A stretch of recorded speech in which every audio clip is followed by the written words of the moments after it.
सबसे पहले तो महाराज जी को मैं प्रणाम करना चाहूँगा। और दो सज्जनों का यहाँ पर जो संवाद चल रहा है, तो हम लोग तो यहाँ देखिए सुन रहे हैं साक्षात। पता नहीं ये ईश्वर की कृपा है जो महाराज जी का आगमन अचानक हमारे ग्राम में हुआ है।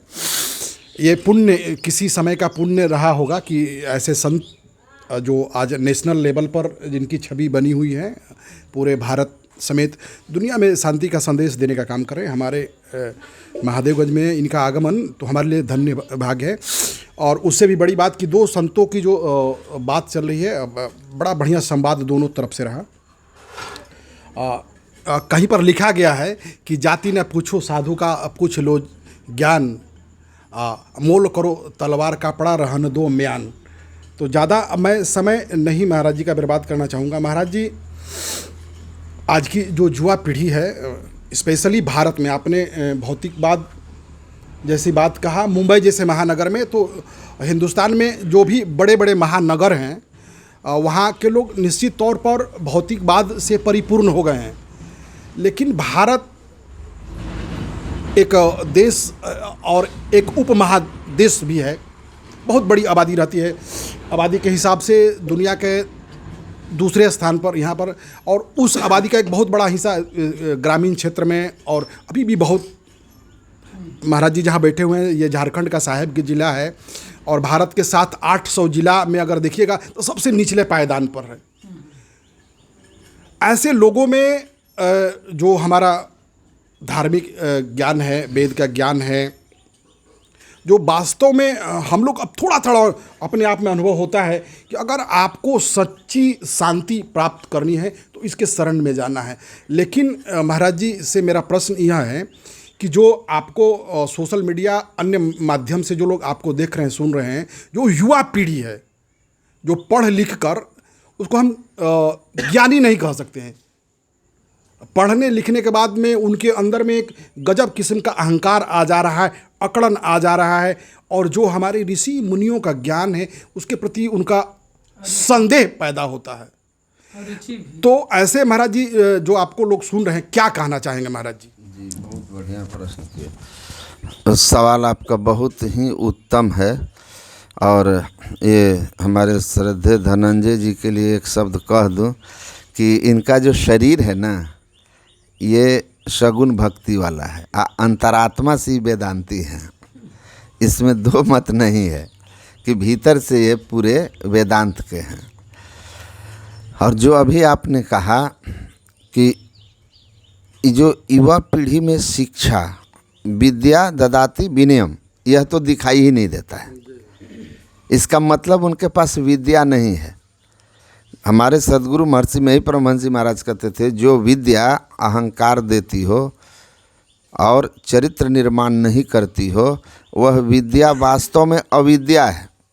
और ये जो मैकाले की शिक्षा पद्धति थी ना, उसका एकमात्र उद्देश्य था कि भारत के अंदर काला अंग्रेज पैदा करना, जो देह से तो भारतीय हो और आत्मा से अंग्रेज हो, मन से अंग्रेज हो, और शिक्षा ऐसी हो कि भारतीयों के अंदर भारत के धर्म ग्रंथों, संतों, महापुरुषों के प्रति संदेह हो जाए, और ऐसी उनकी मनोवृत्ति बन जाए कि जो कुछ भी भारत का परंपरागत है, चाहे वो वेदांत हो, चाहे वो ऋषियों का परंपरा हो, या ज्ञान हो, या कुछ उत्तम हमारे रिचुअल्स हैं, परंपराएं हैं, वे सब द्वयम दर्जे के हैं, नीचे हैं। और पश्चिम की जो भी कूड़ा कचरा है वह सर्वोत्तम है, और जीवन विकास पश्चिम का जीवन दर्शन है। तो ये शिक्षा पद्धति का ही दोष है, और इसको कालांतर में ये और ख़राब हुआ, क्योंकि जब हम पूरे कुकुरमुत्ता के तरह अंग्रेजी शिक्षा के केंद्र खुलने लगे, और लोग यह सोचने लगे कि अंग्रेजी अगर बच्चा नहीं जानता है तो बेकार है। अंग्रेजी जानना, किसी भाषा को जानना चाहिए, बिल्कुल जानना चाहिए, अंग्रेजी पढ़नी चाहिए, लेकिन अंग्रेज नहीं बनना चाहिए। भारतीय रहकर के शिक्षा लेना।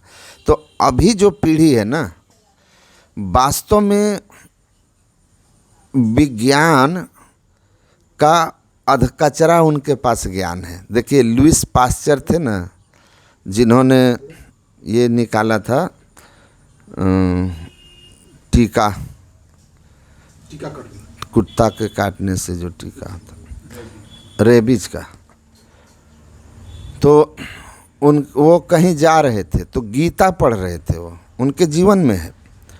तो एक विद्यार्थी उनसे कहा कि आप इन सब चीज़ों को मानते हो? तो उन्होंने कहा कि हाँ। क्यों तुम नहीं मानते? तो उसने कहा नहीं, हम तो साइंस के हैं, साइंस के स्टूडेंट हैं, हम इन सब धर्म की बातों को नहीं मानते। तो लुईस पास्चर ने कहा कि अभी तो मुझे समय नहीं है, लेकिन मैं तुमको आमंत्रित करता हूं कि तुम आकर इस विषय पर मुझसे बात करो कि यह जो ज्ञान है यह विज्ञान सम्मत है और इसको मानकर ही मनुष्य इस संसार में मनुष्य बनता है और शांति का जीवन जी सकता है। तो कहा ये सब अनपढ़ लोगों का विचार है, कम पढ़े लिखे लोगों का। तो लुईस पास्चर ने कहा कि ठीक है, तुम मेरे ऑफिस में आओ, वहाँ हम बात करेंगे जब फुर्सत मिले। कहा अवश्य आएंगे। तो उन्होंने अपना कार्ड निकाल करके दिया, तो जैसे लिखा देखा mister Louis Pasteur, director of Pasteur research centre. तो कहा सर आप? तो कहा कि हाँ। और तब लुईस पास्चर ने कहा बेटा, विज्ञान की जितनी गहराइयों में उतरोगे तब तुमको परमात्मा का चमत्कार नज़र आएगा, समझ में आएगा। तो न्यूटन भी कहे थे ना कि हम इतना ही संसार को जान पाए हैं जैसे विशाल समुद्र किनारे बालू, रेगिस्तान का एक कण हो बालू का।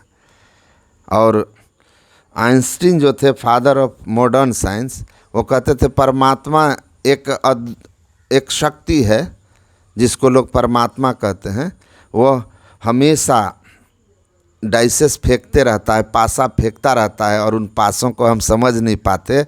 तो हम अपनी अज्ञानता छिपाने के लिए कह देते हैं कि ये कुछ भी नहीं है, लेकिन कोई शक्ति है जो इस सृष्टि को नियमित रूप से संचालित कर रहा है।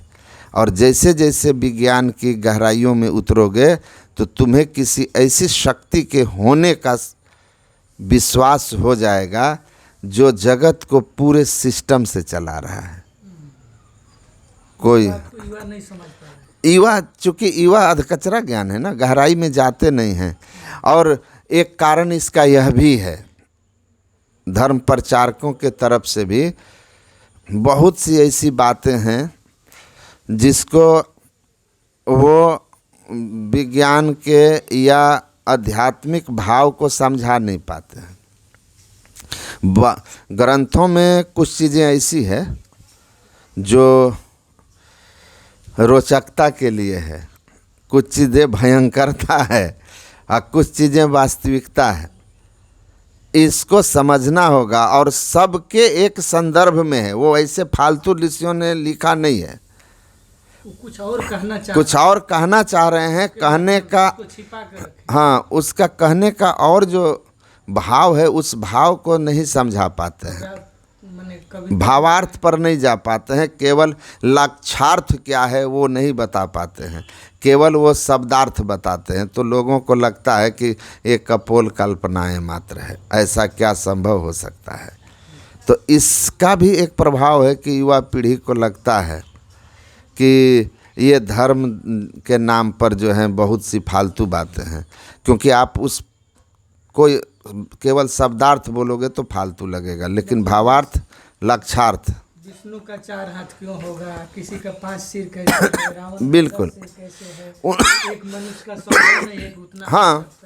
अब जैसे एक पूछा हमसे कि हिरणाक्ष चलता था, हिरण्यकश्यप चलता था तो उसका मुकुट स्वर्ग को छूता था, तो इसका क्या भाव है। तो संयोग से मैं किसी बहुत विद्वान महात्मा के मुख से सुना था, तो उन्होंने वो इस संदर्भ में कहा था, वो उस कथा पर बोल रहे थे कि इसका भाव था कि हिरण्यकश्यप धरती को जीतने के बाद वह स्वर्ग का भी शासक बनने की चाहत रखता था। मुकुट वहाँ भी चाहता था कि स्थापित हो जाए, मेरी वहाँ भी सत्ता आ जाए। यही उसका भाव है कि मुकुट स्वर्ग को छूता था। ये मुहावरा है। पजामे से बाहर होना, अगर कोई कह रहा है कि पजामे से बाहर मत होइए, तो इसका मतलब होता है कि ज़्यादा क्रोध मत दिखाइए।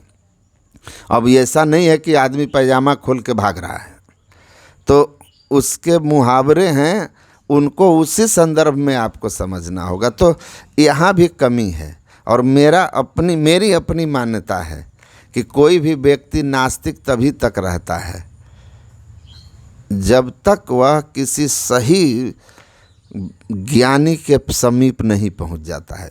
पहुंच जाएंगे फिर वो आपकी नास्तिकता खत्म हो जाएगी। लेकिन ऐसा सबके लिए संभव नहीं हो पाता है, तो जिनको नहीं हो पाता है वे भटके हुए हैं। वो विद्या